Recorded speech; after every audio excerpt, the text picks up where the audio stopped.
Welcome to Just Relationships, the show that offers you concrete ways to make your relationships better. Whether it's your boss, your spouse, your children, or your friends, the quality of your relationships in life directly affects how you feel about yourself and the success you achieve. Your host, Dr. Duffy Spencer, a psychotherapist, telecoach, author, and seminar leader, will interview top experts to help you learn to manage this essential part of your life. And now, here's your host, Dr. Duffy Spencer. Greetings to you. Well, we talk about love all the time. Love makes the world go round. It is the root and basis of everything one would think, or maybe it's money. But today we're talking about love and something that is very, very important, which is unconditional love. What a concept. I will love you no matter what. Even if you goof up, if you're messy, if you're abrupt, whatever it is, I will love you no matter what. So we will look at what the Love Doctor says to us about love and unconditional love. I am very happy to introduce to you my dear friend and colleague, Stefan Deutsch, who is the author of Love Decoded, who has done extensive research on what the nature of love truly is, especially unconditional love and how much we need it. And his research has been very well received by the American Management Association, the American Psychological Association, and many other places. So welcome, Stefan. Welcome, Duffy, and perhaps we should let our audience know that I know that you love me unconditionally, and I love you unconditionally. That is very true. Boy, have we proven that over the years, right? Yes. Okay. So let's just start with the very basics. What is your theory about love? Yeah, thank you for asking. Because when people hear the word love, they obviously have a sense. They feel they know already what love is. And that is not the love we're going to be really talking about today. Some over 30 years ago, I discovered in looking at how people treated me nicely and not nicely, that it felt like they were giving me nourishment or perhaps withholding nourishment. And I said, let me go with this idea that love is nourishment like air, food, and water, the other nourishments we're so familiar with. And it turned out it actually explained why we need it so much, because we certainly talk more about love than just about anything else. Why did we need it so much? Well, if it's nourishment, that would explain that. It is something that humans can generate and transmit to one another. It involves conscious intention. In other words, we have to want to behave that way, like you said, even when we're upset with another person. And the behaviors that transmit this nourishment from one person to the other are behaviors like respect, patience, appreciation, compassion for another, empathy, support, acceptance. The list is fairly long. Just to let you know, there has been research on this. For instance, Fredrickson's research on vagal nerve growth, the nerve that goes from the heart, and Luby's research on the hippocampus growth, cancer survival rates, Tiffany Field's research with preemies, massaging them, and all of these and many others have now validated this theory. Yeah, go ahead. Well, I don't want to belabor the theoretical point of view. Unconditional basically means that even when we're upset with someone, we continue to feel and generate that loving energy towards the other person, at the same time with letting them know that we're upset or angry with them. as opposed to kind of shutting it down, which is literally what happens. It's like a switch, a light switch that we turn on and off. And I tell all my clients, take your hand off the switch. It has to be in on mode all the time. But it doesn't mean we can't tell people that we're upset with something that he said or did. And I call that standing up for yourself. Standing up for yourself with love. Okay. And which I think is, that's a very apt phrase for what you're saying, Stefan Deutsch. And when you talk about the hippocampus and the vagal nerve, we're looking at the primitive brain. And the primitive, which of course the hippocampus changes size.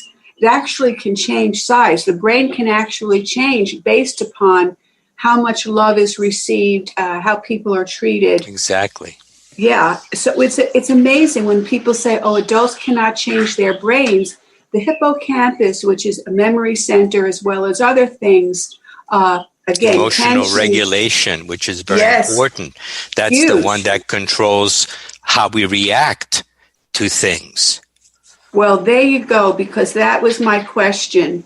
When we human beings, Homo sapiens, feel threatened, whether it's the saber-toothed tiger or our spouse yelling at us, we move into the stress response, fight or flight, or freeze. Which would be our amygdala, our primitive brain taking over. That's right. Our primitive brain takes over. And Daniel Goleman, who wrote Emotional Intelligence, claims that you can hijack, there's a split second where you can stop that primitive brain from ambushing yourself.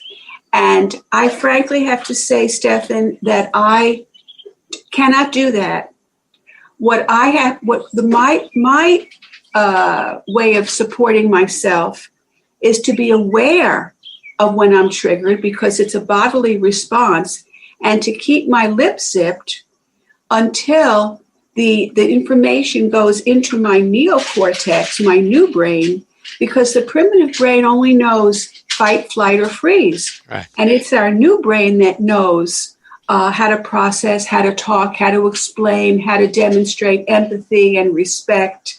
What's your take on that? Well, Duffy, yeah. I mean, we've been saying this for, I guess, hundreds, if not thousands of years. Count to 10.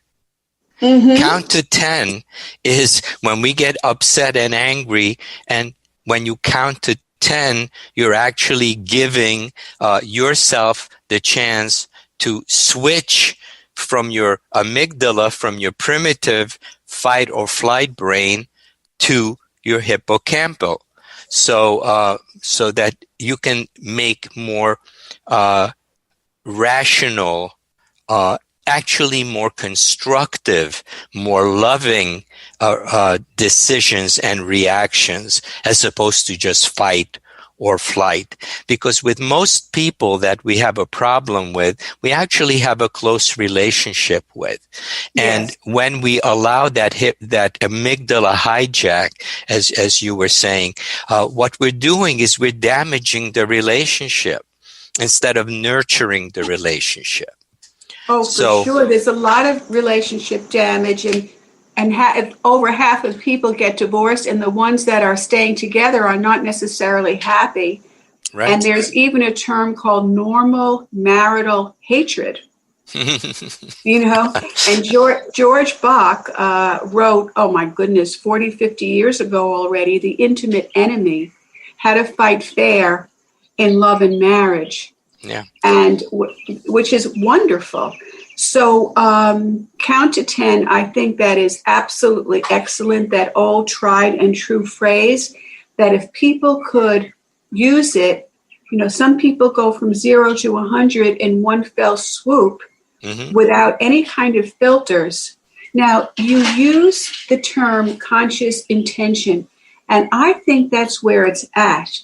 I consciously intend to not damage my relationship by disrespecting my mate or any other intimate. And so what do I do when I'm so upset and I'm projecting everything onto Right. my So mate? there is some knowledge that people have to have in order to help them contextualize, to put it into the right framework so that they understand the role they're serving in another person's life. Why did we connect with this particular person? Why did we marry them? Or why are we having hopefully a long-term relationship with this person? And the reason is because love is nourishment. This is the piece that's missing. This is the piece of information, Duffy, that is missing.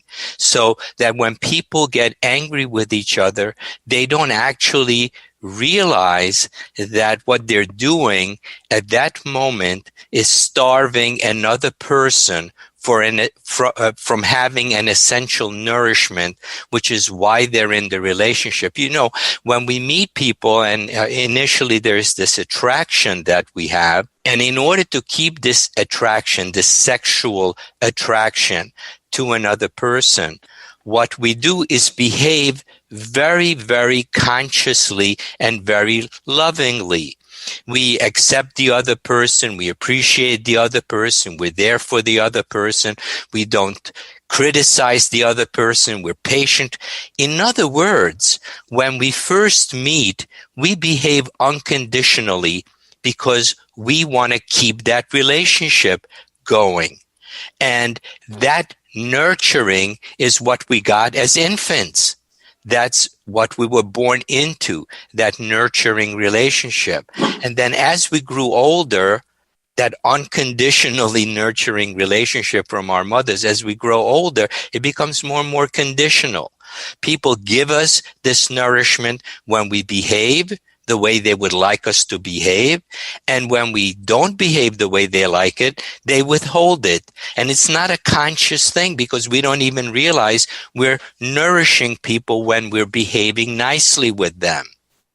So this is the key. When people begin to understand that the reason they're together, and I do a lot of work with couples, actually, that's my favorite group as opposed to working with individuals, because whenever we have couples, what we have is a family. And we've developed this program called Saving a Marriage Saves a Family. So we're attracted at first, but then we move from being attracted to keeping the relationship, which means we're consciously generating this nourishment and giving it to the other person. But it requires work because we have also become conditional. We relate to people that way. We get upset with them and unconsciously withhold this nourishment from them. So when we get comfortable with the relationship, we're in it 6 months or we get married, we start to kind of go back to what we've been trained all our lives, which is to behave conditionally, to allow that amygdala hijack. And what happens in marriage, and what I say to my couples is, you haven't fallen out of love. You have just stopped giving the other person the nourishment they depend on from you. And that brings us to a core issue in my work, Duffy, and that is that the only place human beings can really depend on this unconditional nourishment, like they do with air, food, and water, is themselves. When, as an adult, we don't wait for somebody to give us some food. When we're hungry, we go to the refrigerator, we get something to eat, we get something to drink, we breathe on our own. But with love, unfortunately, we're always waiting. We're always waiting. We're always looking to find people who are going to give us some of this nourishment. And so my work has been for the last 30 years, and what I'm doing and with the clinical trials and other things that I'm working with, the app now, is teaching people that it's okay to love yourself. That's not being egotistical. It's not being selfish. It's actually taking care of a basic essential need like we take care of with air, food, and water. Yeah, Stefan Deutsch, you are saying so much. So I want to just decode a little bit what you're saying, okay? And yeah, when we first meet, that stage of romantic love, the honeymoon stage where we have all these love chemicals, we have our own internal pharmacy, which causes us to feel elated and euphoric. Dopamine, adrenaline, Oh, pheromones, yeah. all of those hormones, right? All of those hormones, and this is to propagate the species. You know, that this is sexual attraction, which we absolutely need. Mm-hmm. And then, of course, we can move into a power struggle kind of situation as we get to know each other better. And then, you know, all the wounded parts just come out because, you know, as you said, when we're infants, we got this kind of love and subconsciously we demand it. You know, we say, hey, you married me, you love me, you should give me the love that I need. And why not? I'm lovable and I need it and want it. And then we move into the shoulds and you're not this and you're not that and you're not doing this and you're not doing that. And I have to tell you, as a marital therapist myself, that so many people balk at the concept of a relationship being work. They don't want it to be work. It shouldn't be work. It should be just be loving to each other. If I may, the reason it's work is because we have developed so many bad habits. And of course, marriage shouldn't be work because life is work. We go to work. You know, everything that we do is something. You know, we have to keep the house clean and we have to keep the car running, and everything is work. We would like our relationships to be somewhat easier. Unfortunately, we were not trained to be in something like a marriage, which requires constant compromise and constant ability to negotiate win-win kind of situations. Because one of the things we don't know is how to communicate lovingly. And that's no one's fault. We haven't been trained.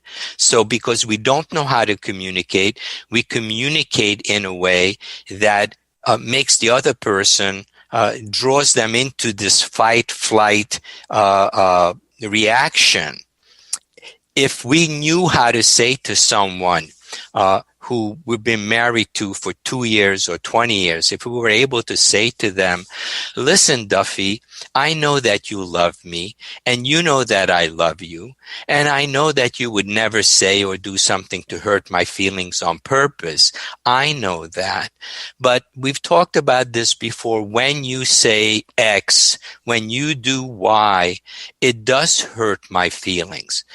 When we communicate that way, which is called contextual, and it begins with the truth that we love each other, then what we help the other person do is to engage their hippocampus as opposed to their amygdala. We bring them to that more conscious, rational part, to use that part of their brain. And from that perspective, having been told that we love each other, we can hear a criticism. But that's not where people start. Where people start is they don't say anything when they're angry, and then they just explode.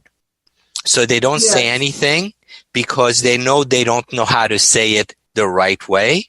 And that every time they open their mouth, it turns into an argument. Mm-hmm. But that's because they don't have the right tools. They don't have the right context. And especially, they don't understand that they're in this relationship, not for the sexual part, but they're in it to nourish each other. Yes, and to heal each other in a way. And that's all of that, another conversation. Yes. Well, luckily, and I want everyone to know that my interview with Stefan Deutsch this is part 1, and Stefan is coming back to us next week. So we actually have him for a 2-part series. So I am absolutely Thrilled, absolutely thrilled about that.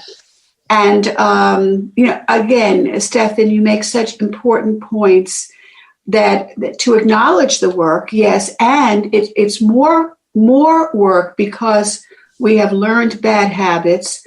And, when you look at the educational system, it's all left brain. There's very little right brain stuff. There's very little affective education. First grade is, okay, we're robins and we're sparrows and we make all kinds of colorful things and we're happy together. By the second grade, you know how to read, you better know how to read. And we move into this left brain function. So we don't know how to negotiate and compromise because we haven't really been taught how to do that. And many of us were raised with the myth that if you love someone, you don't fight, which is absolutely ludicrous. And intimates must fight to remain intimate, but of course you have to define what a fight is. Now, I do want to say to you that when you use the word anger, that I think that can be misleading because anger is a protest emotion and we can verbalize the anger. We can be emotionally literate and say, I'm really angry right now. Or we can call someone a terrible name or a label. And I'm thinking that anger has gotten such a bad name, yet it's a core human emotion, that I think the word is really rage, because rage is about continuous, unresolved anger that is layered and layered. And rage brings with it a vindictive quality. It's like, you hurt me so much, I want to hurt you right back. Can I make a point here? Of course. Okay. So you're absolutely right. And the reason rage comes out is because when we try to tell another person that we're upset about something, generally our experiences of not being heard, of somebody engaging in an argument, defending themselves, minimizing how we're feeling, you're too sensitive, or I never said that, denying, what they said. And what that does is it makes us carry on this resentment. We resent the fact that we weren't heard. And that certainly doesn't feel loving and nurturing. But again, it all comes from the fact that we don't have the tools to communicate. And because we have failed over and over again getting a point across to another, we kind of up the ante. You're upset a little, then you're angry a little, and then eventually you go into rage, or you shut down and just resent and explode once in a while, none of which help you get closer. Real communication isn't opening our mouths and making noise. That's not communication. Communication is when you finish, feel heard, and actually feel closer and safer with that other person. And this has to do with being contextual, starting from that place of, I love you, and you know that I know that you love me. That's the truth of the relationship.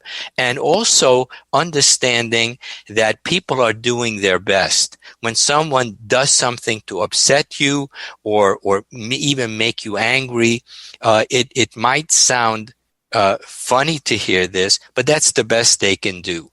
They haven't actually trained themselves. They don't have the tools necessary. So we become repetitious. We say, well, how many times do I have to tell you this? 1,000,000 times, because unless the other person makes a conscious decision to learn something new, some new behaviors, acquire some new tools, they will always respond exactly the same way as they did before, making the other person each time feel less and less loved. So, we have to make a commitment to our own growth and development. It doesn't just happen. That's why most of us would rather the other person change than for us to change, is because it's not easy. So, Yes. Good point. And Stefan, I really could not agree with you more in everything you're saying about cultivating one's self, cultivating one's relationship, looking for the higher in both of us, as Lincoln would say, appealing to our better angels. And I think, when we look at motivation theory, is it a lack of will or a lack of skill? Those are the questions we ask to diagnose. But it's really neither. It's not knowing there is an alternative. If you're ignorant, we don't know what we don't know. So people are doing their best with what they've learned, and they don't realize that they haven't learned the most important intrinsic tools and skills and understanding in order to navigate the world, especially relationships. So that's why that's a very good point. Yes, when I work with my couples, I say to them, you're doing the best you can. That's where you are right now. The other person is doing the best they can. Now, if you want to move forward, you have to learn some new skills, new tools, and understanding that the reason you're in this relationship is to nourish each other, because you have not learned how to love yourself yet. The incredible thing about loving oneself, and I mean it in a healthy way, in self-respect and self-appreciation and self-understanding and being patient with oneself and acknowledging one's flaws. I'm so sorry, Stefan. Would you believe that this show is ending? Oh my goodness. Talking to you, it feels like it's 10 minutes. And it's a half an hour. So, I couldn't agree with you more. And there's, it's kind of like partnering in the dark or parenting in the dark. Yeah. As you say, we don't know what we don't know. And I will say this for our listeners to think about for next week, which is, even if we learn the skills, very often they go out the window when we're really upset and hurt. So let's address that next week, okay? And anything else, of course, you want to address. So thank you, Stefan Deutsch, who is the author of Love Decoded. And you have an application that will be available to the public sometime in the future, which is about teaching people how to use these remarkable skills. And meanwhile, is there a way that people can get in touch with you? Love Decoded is everywhere, available everywhere? Yes, on Amazon, right. Okay, Love Decoded on Amazon. Well, thank you, Stefan Deutsch. Absolutely delightful to talk to you. I always love to talk to you. You and I get into some stuff together. And we will be back next week with Stefan Deutsch.